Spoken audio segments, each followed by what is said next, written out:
Olá pessoal, hoje o nosso tema é transistores parte 5.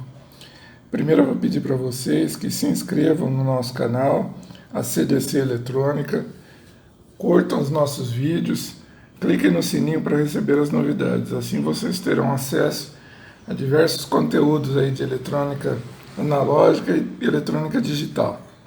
Então o nosso tema de hoje, transistores, nós vamos ver os MOSFET, são os transistores de efeito de campo de semicondutor de óxido de metal. Então aqui na figura nós temos um MOSFET canal N do tipo depressão. Notem que ele possui um substrato de material P em maior abundância e o dreno e o source são conectados a pequenas regiões menores dopadas com material N. E aqui existe um canal N aqui interligando o dreno com a fonte. E o gate, no caso a porta, ela é isolada por uma película de óxido de metal. Por isso que é chamado de MOS, que é o semicondutor de metal óxido. E essa isolação aqui faz com que a corrente de gate seja menor e esses transistores possam ter uma maior impedância. Então, o MOSFET eles são construídos a partir de uma fina película de óxido de metal que isola a porta do canal N, que liga a fonte ao dreno. No caso, esse aqui é um MOSFET de depressão. Nós podemos ter o NMOS, que é o canal N, e o PMOS, que é o canal P. Aqui nós temos a simbologia do canal N e a simbologia do canal P. Notem que são 4 terminais e o substrato ele vem já interligado ao source. Mas há casos em que o substrato ele é separado e aí o componente tem 4 terminais. E notem que no canal N a seta é para dentro e o canal P a seta é para fora, é o invertido. Provavelmente porque no canal N, talvez pelo fato do material P ter maior abundância, e aí a seta é indicada para dentro, é invertido, ou seja, o canal N tem uma quantidade menor de material.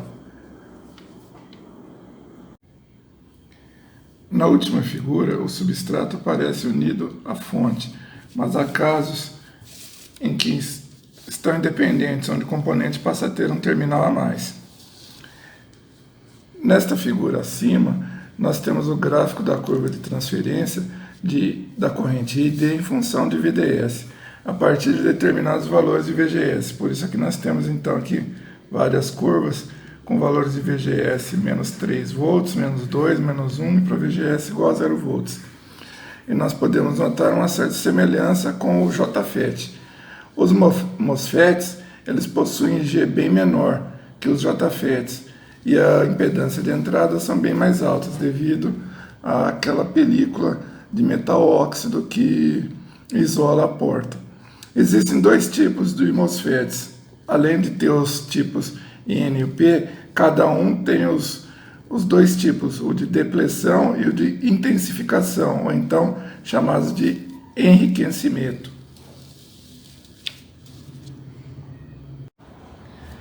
Nessa figura nós temos um MOSFET tipo depressão. Vejam que ele já tem aqui um canal N formado aqui interligando o source ao dreno.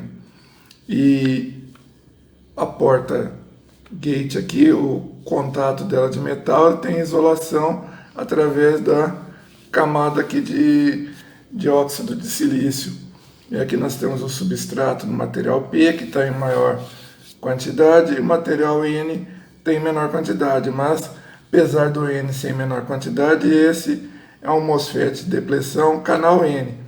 Então a principal diferença entre os 2 modelos, o depressão e a intensificação, é que no depressão já existe um canal previamente formado ligando a fonte ao dreno. Com tensão negativa na porta, os elétrons do canal se afastam, fazendo-se com que esse tenha uma baixa concentração de elétrons.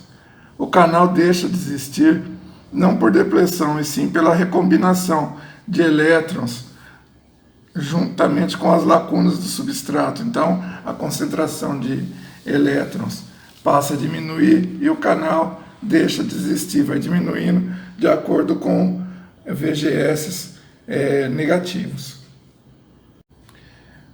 Para o MOSFET do tipo depressão, a equação de Shockley ela é válida.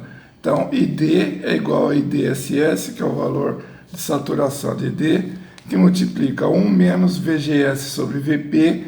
O VP é aquele valor de pinch-off. Tudo isso elevado ao quadrado.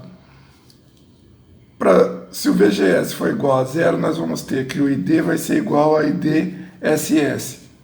Se nós tivermos o VGS menor que zero e ID, nós teremos ID menor que IDSS. Isso se o VGS for menor que zero. Mas no caso, isso nós já até podemos ver naquela figura anterior, onde nós temos o gráfico de transferência de IG, de ID por VDS.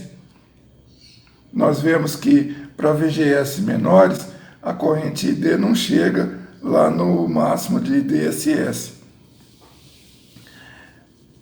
Nessa figura agora nós temos o MOSFET tipo intensificação. Notem que ele não tem o canal previamente formado. O resto da estrutura é parecida com o de depressão, exceto aqui o canal. Então, a equação de Shockley não é válida para esse caso. Se o VGS for igual a zero, não existe o canal N formado por portadores livres. Ou seja, não temos o canal aqui para haver a condução entre o source e o dreno. Só a partir de um certo VGS maior que zero, haverá a formação do canal para a condução. Vai ocorrer uma depressão dos portadores majoritários, no caso as lacunas, elas vão sofrer depressão, e vai acontecer uma aproximação dos minoritários, no caso os elétrons, e aqui nós vamos ter um pequeno canal N sendo formado aqui, e aí nós poderemos ter a condução do material N do source para o dreno. O valor do VGS necessário para a formação do canal é o chamado VT, tensão limiar. Nós vamos ter que a tensão de dreno source, VDS, de saturação, ele é igual ao VGS menos o VT. E para um VGS maior que VT e o VDS maior que o VD de saturação, nós vamos ter uma ID que vai ser igual a um valor K, que é uma constante, que multiplica VGS menos VT, tudo isso elevado ao quadrado. Então, essa constante K, ela vai ser ID dividido por VGS menos VT ao quadrado. Essa equação, ela substitui, então, a equação de Shockley para os FETs anteriores. Se o VGS for menor que VT, a ID será igual a zero, porque nós não vamos conseguir ter a formação do canal N. E por último, nós temos a tecnologia CMOS, que é um par complementar de um NMOS com um PMOS.